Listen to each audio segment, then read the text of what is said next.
पत्रकार बंधुओं को नमस्कार। भारतीय जनता पार्टी का और मोदी सरकार का गंदा खेल फिर शुरू हो गया है। पहले भी आम आदमी पार्टी को खत्म करने के हर प्रयास मोदी जी ने, बीजेपी ने करके देख लिया। हमारे सबसे बड़े नेता को जेल में डाला,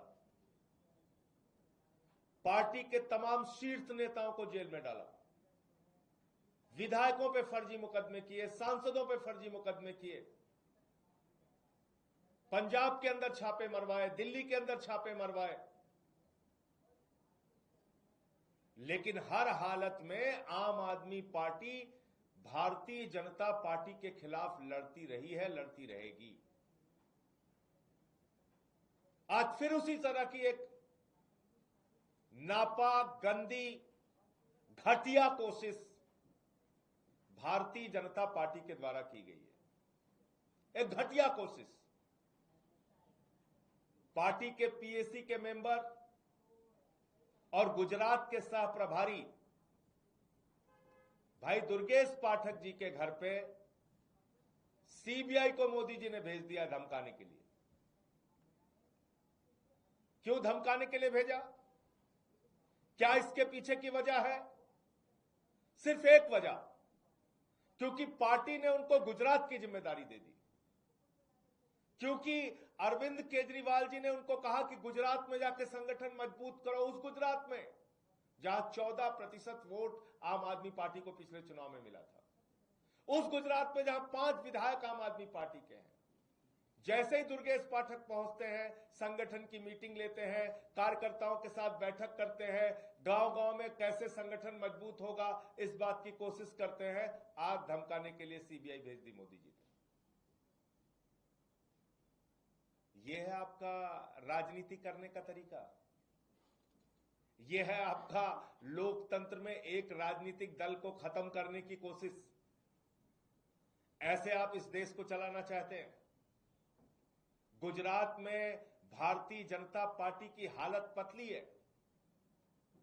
गुजरात में बीजेपी की सरकार से वहां की जनता असंतुष्ट है और उनको एक नई पार्टी से, जो इस देश में बदलाव की राजनीति की बात करती है, उस पार्टी से उम्मीद है।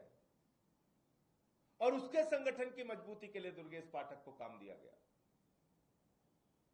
आपने सीबीआई धमकाने के लिए भेज दिया। यह बीजेपी की बौखलाहट को दर्शाता है। यह दर्शाता है कि मोदी जी का गढ़ गुजरात सुरक्षित नहीं है। वह पार्टी की हार की संभावना उनको दिख रही है। तो इसलिए मैं साफ तौर पे कहना चाहता हूं कि आप लोगों ने पहले भी बहुत कोशिश करके देख ली, आगे भी जितना दम लगाना है दम लगा लो, जितनी यातनाएं देना है दे लो, जितने फर्जी मुकदमे बनाना है बना लो, जितने मनगढ़ंत मामले बनाना है बना लो। आम आदमी पार्टी ना झुकी है, न झुकेगी, लड़ती रही है, लड़ती रहेगी। हम न रुकने वाले हैं, न थमने वाले हैं। आपके खिलाफ मजबूती से अपनी आवाज उठाते रहेंगे। दुर्गेश पाठक के खिलाफ भी यह मामला राजनीति से प्रेरित है, दुर्भावना से प्रेरित है, झूठा और मनगढ़ंत है, और इसके साथ ही गुजरात का सह प्रभारी बनाए जाने के कारण है।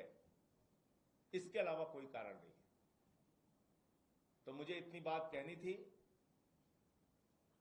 आम आदमी पार्टी पूरी मजबूती के साथ दुर्गेश पाठक जी, उनके परिवार के साथ खड़ी है, और हमने हर लड़ाई का सामना, बीजेपी के हर जुल्म और जाति का सामना किया है, आगे भी करते रहेंगे। आपके कोई प्रश्न आप पूछ सकते हैं।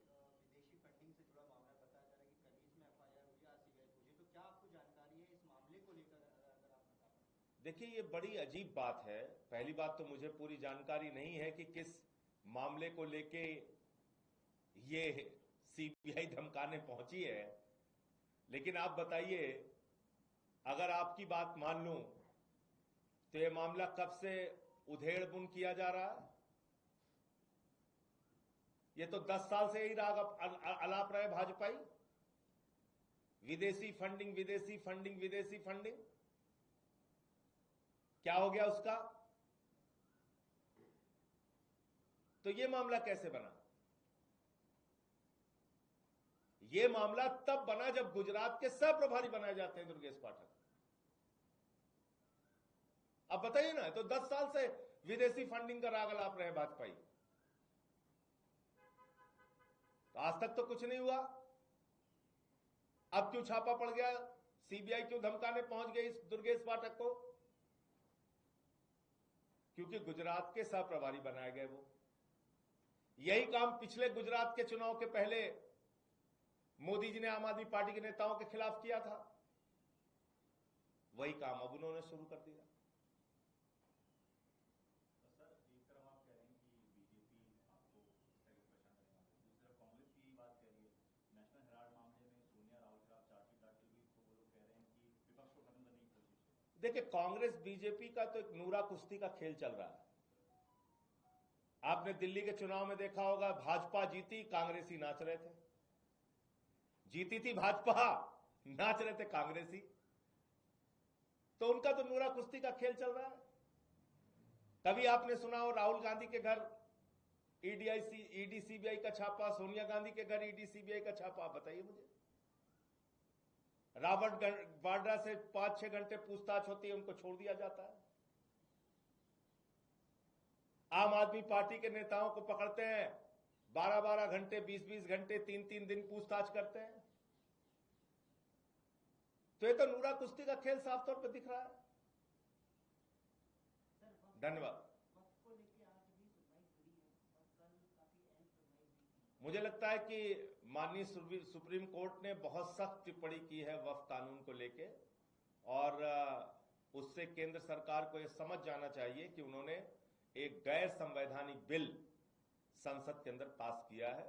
और मुझे लगता है कि माननीय सर्वोच्च न्यायालय ने जिस तरह से जिन बिंदुओं का संज्ञान लिया है कल की अपनी हियरिंग के दौरान, सुनवाई के दौरान, निश्चित रूप से आज एक सकारात्मक निर्णय आने की सबको उम्मीद है, इस देश के लोगों को उम्मीद है।